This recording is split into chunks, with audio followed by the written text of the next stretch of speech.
Ron McCoy back with more of my real moments as I traverse the hill that leads to the college where I graduated.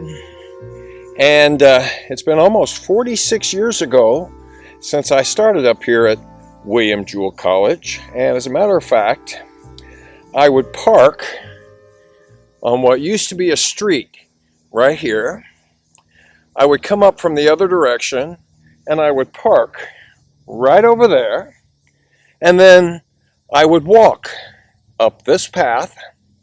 This used to be a road through here. They've changed it. Now it's more like a walking path.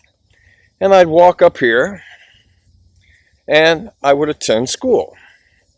And when I first left teaching, abruptly, when I said I wasn't coming back on September 11, 2024, not long after that, I came up here and I sat and I thought, gosh, all the work I did at William Jewell College to become a teacher was pretty much for naught because I'm no longer a teacher.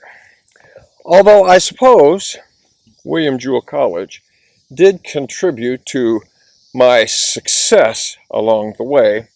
I was reading in the Kansas City Star this morning about all of the financial difficulties the colleges are having, and I've been thinking a lot about, is it really worth it? I mean, I spent a lot of money to attend this college, and I paid for half of it at first, and since I went beyond 4 years, then I was responsible for paying all of it. That resulted in my working doubles a lot at World's Fun. In 1984, beginning in mid-August till the end of the season, I worked all doubles to earn money, not necessarily just to pay off what I owed William Jewell College, but because I just had been bitten by the work bug, and I just wanted to be working all the time, and I kind of still feel the same way a lot of days. And I've been considering, like, how important is it to get a college education? I mentioned that former student of mine, Andrew, and his aspirations toward work and how college may or may not fit into those aspirations. And I'm thinking, had I not gone to college some 46 years ago, would I still have been a success? I'm not going to go so far as to say, oh, I shouldn't have become a teacher, because I feel like I affected positively a lot of people, a lot of kids.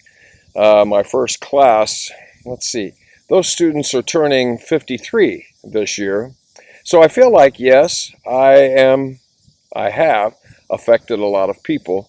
And I feel like I was even influencing positively my students right up until the very end, in a sense, because I was taking a stand against injustices that were being perpetrated on me and others in my previous school, Liberty Oaks, where I taught, like I say, through September 11, 2024.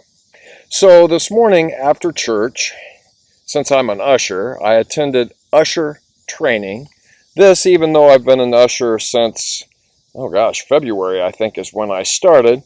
And at that meeting was a person with whom I was a teacher. Now, I never actually taught with her, but she taught at Lillian Schumacher, and she left in 2020. She and I taught virtual summer school together that summer, and we met virtually, and I really like working with her and all of that. And she was a secretary, substitute secretary in my school, Liberty Oaks, toward the end of the 2023-2024 school year.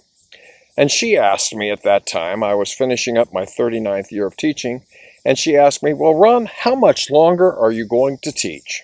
And at that time I said, oh, I'm going to go at least 11 more years until I'm 70. Well, at that point, I guess it'd been 12 more years. At that point, I was 63, until I'm 75 years old. Well, she looked at me and was aghast that she thought that I would be able to endure 11, 12 years more of teaching making it all the way to age 75.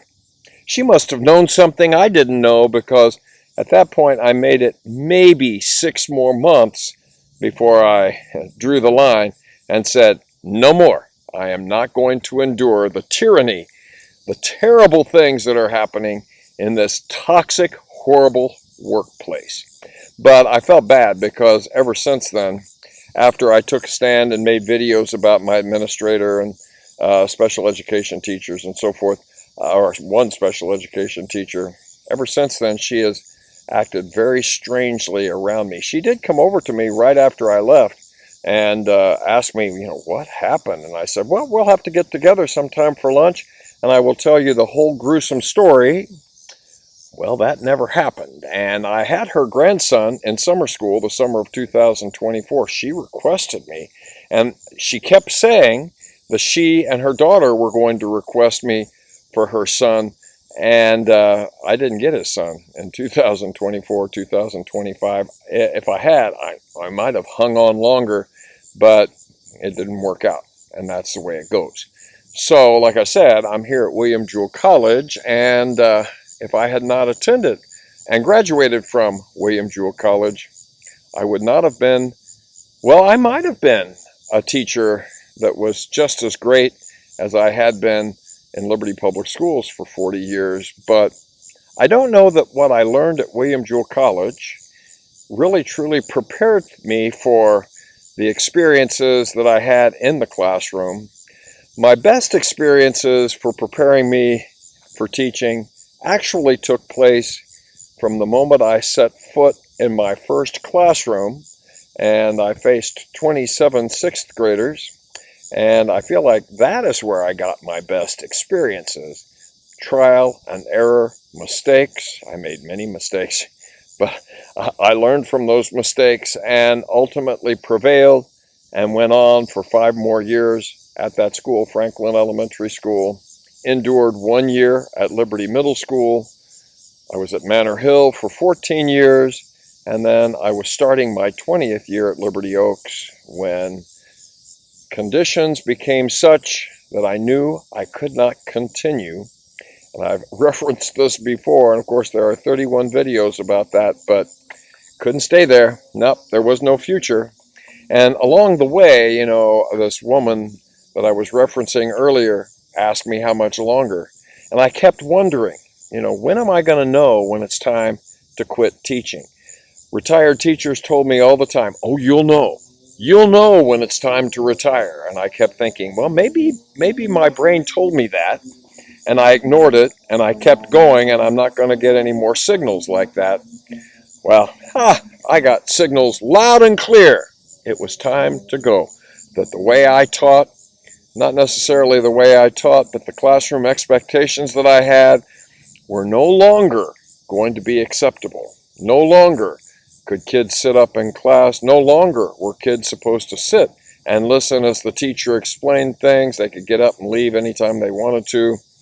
I'm sorry, I'm not going to be a part of that kind of idiocy, and I feel like I'm in a better place anyway, because I get to work with people who are of just as high quality, if not greater quality, than those that I taught with when I left teaching. So my days up here on the hill were happy ones. I really didn't want to leave William Jewell College necessarily. Probably it's like inertia. An object at rest stays at rest, and an object in motion stays in motion, that kind of thing. Sir Isaac Newton. I feel like when I was at William Jewell College, it was not necessarily representative of what life would be like, because I'd have a class, and then I'd have a couple of hours off, and then I'd have another class, and I would go to the Cage snack bar, see if I knew anybody. A lot of times I did, and we would sit and visit and talk about life and looking forward to becoming teachers, if it was a person who was going to become a teacher with whom I was conversing, little dreaming that once you actually start in the real world, it's a lot more stressful than going to college ever could be. And there were stressful moments, of course, when tests were coming up and when we'd have huge projects that we had to accomplish. All of them were pretty superfluous, not really projects that prepared us for what we would be doing in the classroom. And I feel like even though I liked, for the most part, the professors in the education department, it seemed like it had been a long, long time since they'd actually been in any classroom as teachers. And I feel like a lot of the things they had us doing represented what classrooms were like maybe in the 60s, 50s, maybe even 70s. I don't know. But, you have to play the game. You have to jump through hoops. You have to make the most of whatever experiences that you have and then live and learn. My student teaching experience was horrific. I had way too many creative ideas for that old bird that I worked with. And she was in her 15th year of teaching. She was a read the textbook, hand out worksheets kind of a teacher. Students sat in rows with bright shining faces. They too had to sit up, and it was a very outdated system. I felt like I went into the classroom and had students do projects. We were studying the colony, so I divided students into groups, and they each took a colony and that kind of thing, American colonies. And my cooperating teacher, Ann Metzger, came into the classroom. The kids were loud and they were learning and they were collaborating. And she walked over to me and I thought, oh, she's going to give me some nice bit of feedback. And what she said was, awfully noisy, aren't they? That's all she said. She didn't like chaos. And chaos doesn't bother me as long as people are actually working. And oh well, live and learn. I felt compelled to come up here to William Jewell College based on that newspaper article that I saw in the Kansas City Star this morning. And I felt like, well, William Jewell, like many colleges across the United States, is financially strapped right now, and they are struggling to become more relevant. I'm wondering if they had done that 20, 30 years ago, if they would still be in the bind that they are right now. But enough philosophizing for this segment. Of course, more segments are coming because I have vowed to do one of these each and every day. And yes, truly, truly great things are still to come.